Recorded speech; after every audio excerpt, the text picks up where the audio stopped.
بیستی عزیز و خۆشەویست جوانترین و گەرمترین سڵاوی ئێمە بەڕێوەبەرانی تەلەڤیزیۆنی پەرتۆ تەلەڤیزیۆنی حیزبی حکمەتیتان پێشکەش لە خزمەتتانام بۆ پێشکەشکردنی بەرنامەی و حوتۆی تەلەڤیزیۆنی پەرتۆ. لەم بەشە لە بەرنامە هاوڕێ هەڵاڵەت تایری ئەندامی کۆمیتەی مەرکەزی حیزبی حکمەتیتمان لەگەڵا وتوێژەکەین سەبارەت بە کۆنفرانسێک کە ئاخیرەن بوویانە وەکو کەمپەینی جوڵانەوەی حەقی ژن و حەقی ژن و جنۆیساد و دفاع لە خەڵکی فلەستین. پێشەوەی پرسیارەکانم ماراستە بکەم هاوڕێ هەڵاڵەگە دەنگی منەمیسی زۆر خۆش هاتی بۆ ئەم بەشە لە بەرنامەی ڕۆی تەلەڤیزیۆنی پەرتۆ. زۆر سپاستان دەکەم. سڵام هەیە بۆ خۆت بۆ هاوکاران و هەموو بینەرانی عزیز. سپاس بۆ تۆش کە داوەتەکەی ئێمەت قبوڵ کرد. هاوڕێ هەڵاڵە ئێوە ئاخیرەن لەگەڵ مەجموعەیە فعالینی سیاسی لە عەرسەی مەسەلەی ژنانە کۆنفرانسێکتان لە چەند ڕۆژی ڕابردووە بەڕێوە برد. لوتفەن بۆ بینەرانی تەلەڤیزیۆنی پەرتۆ ئەو کەسانێک کە لە جەریانی مەزمون و مەحتەوای ئەو کۆنفرانسە نەبوون هێندێک تەوزیحات بدەیت کە چی گوزەرا و بە چه هەدەفی ئەم کۆنفرانسە بەڕێوە چوو. بەڵێ دفاع لە خەڵکی فەلەستین بەتایبەت لە 2 ملیۆن ئینسان لە غەزەکە لە زیندانێکی گەورەیان زیاتر لە 6 مانگە ئیدامەی هەیە کە خەڵک لە هەموو شارە گەورەکان لە هەر کوێیە کە دەستیان گەیشتووە بە ئەتراز بەم جنۆسایدا بەم بێحقوقیە بە کوشتنی 32,000 ئینسان 11,000 منداڵ کە کوژراون تا ئێستا ڕوخانی ئەو هەموو مەدرسە و دانیشگا و بێهداشت و بیمارستان و هەرچی مەربوط بە حەیاتی ئینسانە کە هەمووی لەبین چووە بارها و بارها تەزاهورات کراوە ئەتراز کراوە خۆپیشاندانهای گەورە و میلیۆنی لە سەطحی شارەکان لە سەطحی ئەوروپا و لە جەهانە کراوە.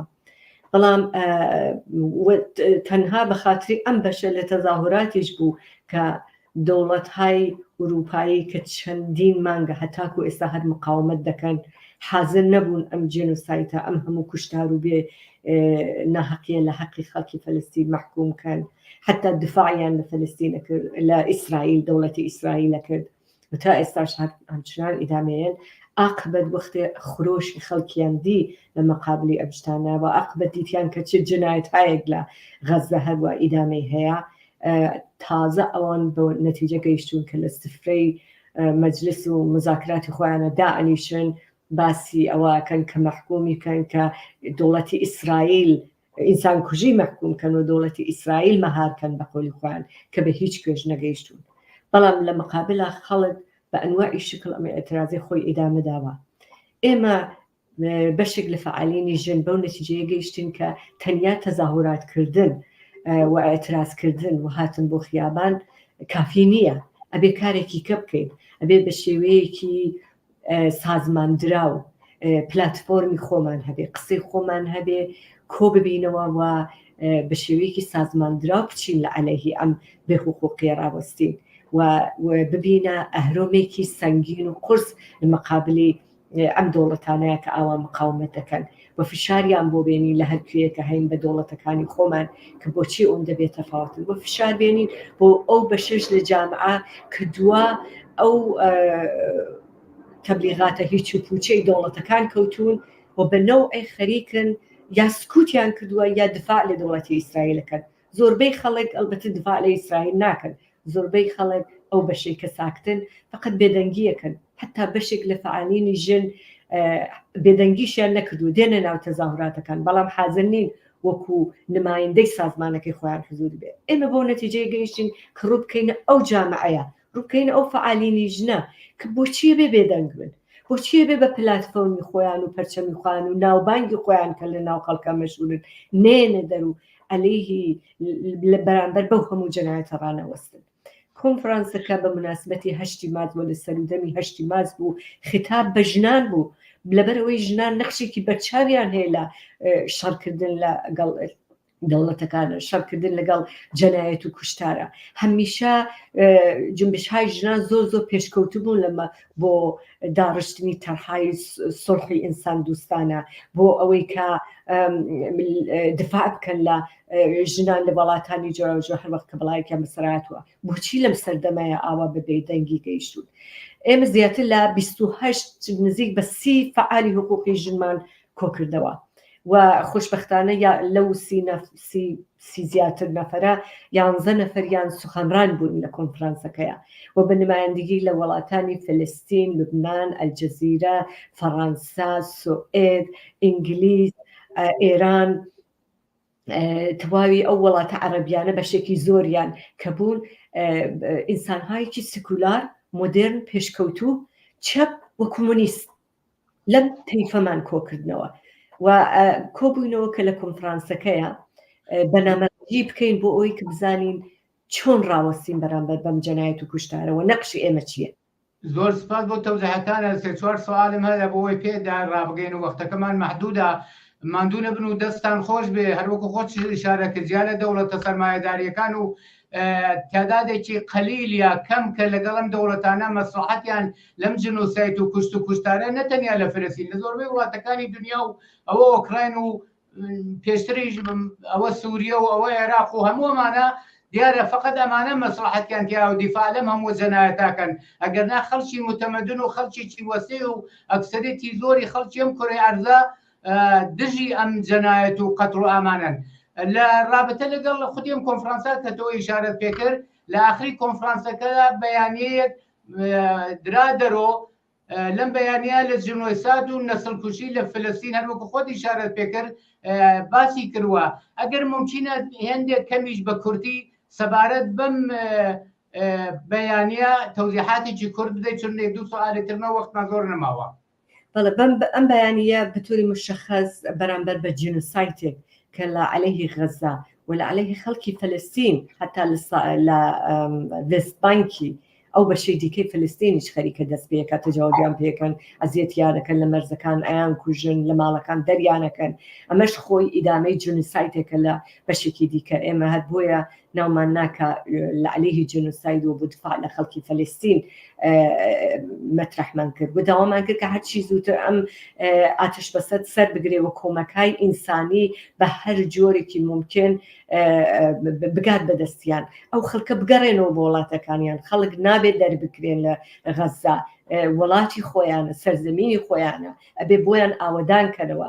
هەموو دەوڵەتانەی کە یا بەشدار بوون لە حرەکەتی ئیسرائیلەوە و یا سکوتیان کردووە، هەموو دەستیان خوێناویە، هەموو بەرپرسن لە مقابلی ئەم وەزیەتەیە وا بێت تەواوی دنیا کۆ ببێتەوە ئەم کۆمەکانە بە سلامەت بەدەست ئەو خەڵکە بگەێنە. ئەمە بەشێکی بوو، بەشێکی شێوە بووکە ئەبێ دەوڵەتی ئیسرائیل و ئەمریکا مەحکوم بکرێن، نابێ هەروە لێیان بگوزارێن. ئەمانە جنایەتیان کردووە 6 مانگە. لازم بێ دادگاهای گەورەی بینالمللیان بۆ بەرگوزار بکرێ لە پێش هەموو شتێکەوە دەوڵەتی ئیسرائیل و هەروەها دەوڵەتی ئەمریکاوە ئەو دەوڵەتانی کە دەستیان بۆ کە ئەسلحەیان ناردۆ بۆ ئیسرائیل کە کومەکی ئیسرائیلیان کردو ئەوام و ماوەیە دەبێت هەموو بکێشرێنە دادگا و مەحکوم بکرێن لە بەرچاوی خەڵک. نابێت خەڵک فرامۆشکە کە مسبەبی ئەسلی ئەو جنایەتانە چ کەسانێک بووە.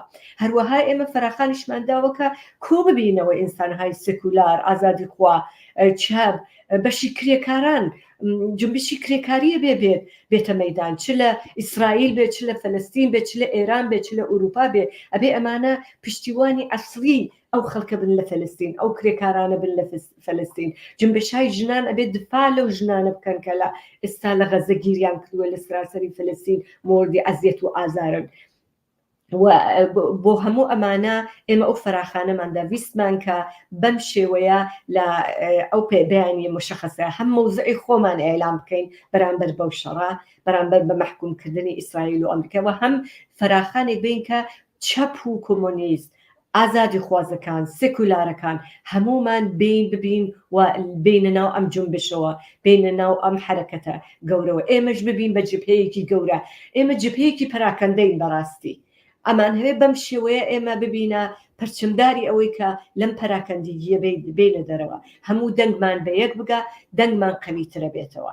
جا بۆیە هەتاکو ئێستا بۆ ئاگاداریتان ڕۆژ نییە 10 نەفەر ئەم کۆنفرانسە ئەم بەیانیە ئیمزا نەکات و تعداد هەر مرتب زۆرە بێ لە وڵاتانی جۆراجۆر، شخصیەت‌های سیاسی، شخصیەت‌های هونەری، فعالینی کاریگەری، فعالینی ژنان، و ئەمە خۆی نیشانەیەکی زۆر باشە. زۆر سپاس لە ئیدامەی هەرم تەوزیحاتە لە ئیدامەی سوالی پێشوومە. حەزەکەمەوە بزانم ئایا ئەم بەیانیە بە چ زبانێ منتشر بووایە تەرجمە کراوەتەوە بە چەندین زبانیا فقط بە زبانێک؟ نەخەی بە زبانی فەڕەنسا، عەرەبی، ئینگلیسی، کوردی، فارسی و هەروەها سوئێدی، فەنلاندی، هەر لە تدارکانی کە وڵاتانی زۆرتری دیکە ئەمە بە زبانهای جۆرا و جۆر تەرجمە بکرێتەوە لەبەرەوەی کە زۆرێک لەو خەڵکانە کە تەماسەگرن لە سەتی ئوروپا لەگەڵ هوما ئەرجەمەند، لەگەڵ ئازەر ماجدی، لەگەڵ خودی من کەسانێکن کە ممکنە زبانهای دیکە بن. ئێمە ئەم ئیتلاعیانەمان ئەم بەیانیەمان هەیە بە چەندین زبان لە حاڵی حازرا و زۆر ئومێدوارین کە هەرچی زووتر بە زبانهای جۆرا و جۆر تەرجمەکەینەوە. لەبەر ئەوە ئەمە حرەکەتێکی ئینتەرناسیۆنالیستیە و دەبێ چوارگۆشەی دنیا تێپەڕکە ئەم بەیانیە. زۆر سپاس بۆ تەوزیحەکانە. لە بەیانیەکە جیا لەوەی کە ئەم جنۆسایتە محکوم کراوە نەخشی جنبشی زەنان و نەخشی ئەوان لەم ئێعتراض و مبارزەدا پرسیارەکەم ئەمەدا مۆقعیەتی جنبشی ژن بەعام لەکوێ ڕاوەساوەوە سەبارەت بەم مۆقعیەتەی کە جوڵانەوەی ژن دەور و ڕۆڵی هەیە نەزەری خۆتان چییە؟ مۆقعیەتی لە چ حاڵێکایە و چ تەوەقع و ئینتزارێک لە حەقی ژن یا جوڵانەوەی ژنان و ئەساسەن نەخش و مەسئولیەتی ژنان چ تەوەقع و ئینتزارێکتەدا وەک هەڵاڵەی تایری و ئەم فعالینە کە لەم ئەرچا کارەکەن؟ بەڵێ بەلەوە من حەزەکەم ڕەنگ بێ لە بیرم چوو بێ ئەوە بڵم کە لە ئیدامەی کۆنفرانسەکەیە و ئەو بەیانیە کە نووسرا ئێمە 2 ڕۆژ لەوە پێش جەلسەیەکمان بوو هەرو فعالینی ژن کە ژێر ئەو بەیانیەمان ئیمزا کردووە و ئەعلامی کەمپەینمان کردووە. ئەم کەمپەینە ئیتر ئەبێتە ڕێکخراوەیەکە بۆ خۆی. ئەم کەمپەینە وێبسایتیە بێ بە زوودی هەر ئێستا دەتوانن تەماس بگرن لەسەر ئەو وێبسایتانە کە ئێمە فعالین یا لە تەریقی سوشیال میدیای خۆیە بێت، شمارە تەلەفۆنی ئیمەیل ئەخاینە اختیارتان، هەر کەسێ لە هەر وڵاتێک لە کوردستان لە هەر کوێیەکە حەز بکەن تەماس بگرن، پەیوەندی بگرن پێمانەوە، حەز بکەن کە ببن بە نمایەندە و سوخەنگووی ئەم کەمپەینە. ئێمە زۆر پێشوازیەکەین، زۆرمان پێخۆشە ئەم کەمپەینە نابێ مەحدود ببێتەوە بە 11 فعالی حقوقی ژن یا 30 فعالی حقوقی ژن ئیمزا و یا حتا 500 نەفەر. هەر کەسێ لە هەر شارێک بێ خۆی نمایەندەیە بۆی کە نمایەندگی ئەم کەمپەینە بکە. حتمما ئاگادارتانەکەین لە بەرنامەهای داهاتوودا. بەڵام سەبارەت بە وەزعیەتی ژنان باستان کرد. تەماشاکەن ئێمە لە عەسری عروجی فاشیسم و ڕاسیسمین بەداخەوە کە لە سەتحی دنیاە باعث بووە کە تەواوی نەتەوەکان قشر و تەبەقەکان جۆرا و جۆری ناوجامعە تحتی فشارن، تحتی عەزیەت و ئازارن. تا دڵت بخوازێ شەڕخوازی هەیە لە سەتحی دنیاە، جەنگهای جۆرا و جۆر هەیە کە خەڵک ئەخەنە گیانی یەکتر، خەڵکەکەنە قوربانی. سەربازەکان کێن؟ منداڵانی ئەو جامعەن کە بە کوشتیانەدەن بۆ منافعی خۆیان. لەلایەکی کەشەوە حتا ئەو مقدار حقوقی بەشەرش کە تا ئێستا خەڵک هەوڵی بۆ داوە لە زمانی ڕۆنسانس و ئەو مقدار ئازادی کە وجودی بووە بە سورعەت خەریکن لە خەڵکی ئەستێنەوە. ئالەم ئوروپایە هەر کەسێ باسی فەلەستین بکە و تەزاورات بکە خەریکن مەمنوعەکرێ لە کار لە بەشێک لە ئوروپا خەریکن لە کار بێکاریانەکەن، تحتی تەعقیبن لە تەریقی پۆلیس و زندانیانەکەن، خەریکن حەقی ئازادی بەیان لە ئینسانەگرن. نەفقط بە خاتری مەسەلەی فەلەستینیان کردوتە بەهانە سبحەینێ تۆ بچیتە دەرەوە تەزاورات بکەی بۆ حەقی خۆت محکومە بی ئەچیتە زیندانەوە. ئەمە ئازادیەک بوو کە تۆ 100 ساڵ بوو مبارزەت بۆ کردبوو. ئیمڕۆ خەریکن لێ دەستێنەوە. مۆقعیەتی ژنان لە هەموویان خراپترە ئیمڕۆ لەبەرەوەی کە وەختێک کە اقتصادی جامعە بە خاتری ئەو ملیۆن بەرنامەهای غەڵەتی دەوڵەتهای سەرمایەداری و سووداوەریان خەریکە دەڕوخێ ڕووەکەنە ژنان بۆی بێکاریان کرد بە بەهانەی منداڵداریەوە، بە بەهانەی کۆهەنساڵیانەوە، بە بەهانەی ئەوەی کە حاملن، بە بەهانەی ئەوەی کە کاراییان نییە، ئێستعدادیان نییە، تەخەسوسیان نییە، بە ئەنواعی بەهانە ئایانەوە بۆ ماڵەوە. ئەوە لایەکیەوە خشونەت عەلەیهی ژنان بێداد دەکا. ئیتر دەوڵەت خۆی بە مەسئول نازانێ ئەسەن یارمەتی ژنان بە. بۆیە ڕۆژانە هەزار ژنە کوژرە، ژن ئەسووتێندرێ، ژن خودکوشیەکە لە بێتاقەتی و بێزاری لە دەست فەقر و لە دەست فشار و لە دەست هیچ خۆیان بە مەسئولی ئەم وەزیەتە نازانن. علاوە بەر ئەو مقدار حقوقش کە بۆ ژنان براوەتەوە لە هەر کۆمەلگایەکە بە سورعات دەوڵەتەکان ئەیبرن بە تایبەت لە وڵاتانی خاوەنمیانە کە قدرت بەدە جریاناتی ئیسلامیەوە بێ خۆتان نەزانن کە لە ئێران و ئەفغانستان و عێراقوانە چ بەڵای بەسەر ژنانەیەنن ئێستا زەحمەتە لە ئەوروپا تەکان بەی لەم دەوڵەتانە لەم ڕێکخراوانە کە دفاع لەو ژنانە بکەن بە زۆرێمە ئەیانهێنینە کۆنفرانس ئەیانهێنینە تەزاهورات لەبەرەوەی خەریکی دەرد خۆیانن لە وڵاتەکەیان و بەنەوعێک ئەڵێ ناتوانن ئیتر دفاع لەوە بکەن بۆیە ئەم وەزیەتە خەتەرناکە لە ئێمە ئەخوازێ کە ئێمە سخەنگووی ئەم ژنانەین دەنگی ببین بە دەنگی ئەم ژنانە ببین بە دەنگی ئەم بەشە لە جامعە دەنگ بەرزکەینەوە قبوڵی نەکەین بڕژێنینە خیابانەکانەوە تەعهود بین کە تا بەدەستهێنانی زۆرتری دەساوەرد ڕانەوەستین پشتی یەکتر بگرین ئەم جنبشانە بەجێوی کە تەکیتەکی هەر کەسەی لە جەیەک خەریکی کارن کۆ ببینەوە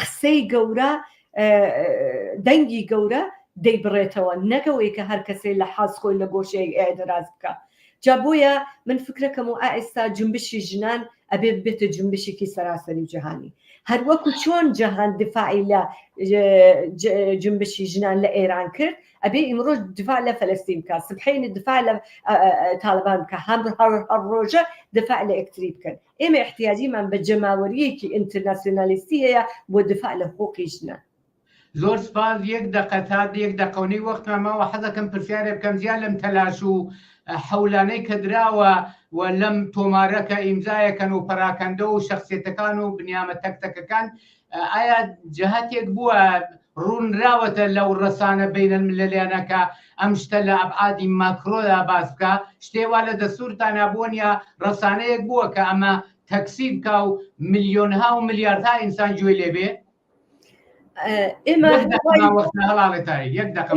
ئێمە ئیستقبالەکەین لە هەموو ڕەسانەیەک بێن گوێ ئێمە بگرن ئەم کەمپینەی ئێمە تەبلیغ بکەن بەیانیەکە ئێمە بڵاوکەنەوە ئیستقبالەکەین بەڵام دیارە میدیای دەوڵەتەکان میدیای بورژوا هیچ وەک نایەتە سوراغی ئێمە ئەگەر هاتن کوتم ئیستقبالەکەین میدیای مردمی دێنە سوراغی ئێمە میدیای کۆمۆنیستەکان میدیای سوسیالیستەکان میدیاهای جنبشی کرێکاری ئەبێ ئێمە تەبلیغ بکەن ئەبێ ئێمە داوەتکەن ئەبێ بەیانی ئێمە بڵاوکەنەوە ئێمە داوامان ئەوەیە کە هەرچی زووتر لە سوسیال میدیای خۆتانەوە هەر چەندێک ئەتوانن ئەمە بڵاوکەنەوە زۆر سپاس هاوڕێ هەڵاڵە وەختەکەمان تەواو بۆ گەرنا پرسیار زۆرەوە بەحسێکی بە ئەهمیەتیشە سپاس بۆ تەوزیحەکانت و بۆ بەشداری لەم بەشە لە بەرنامەی ڕۆی تەلەڤیزیۆنی پەرتۆدا منیش زۆر سپاسم هەیە بۆ ئەم وەختەکە پێتاندام زۆر سپاس بۆ تۆش بینەرانی عەزیز و خۆشەویست بەم جۆراتینە کۆتاییم بەشە لە بەرنامەی ڕۆی تەلەڤیزیۆنی پەرتۆ داوەتەکەم بینەری دامەی بەرنامەکان بن کات و ساتی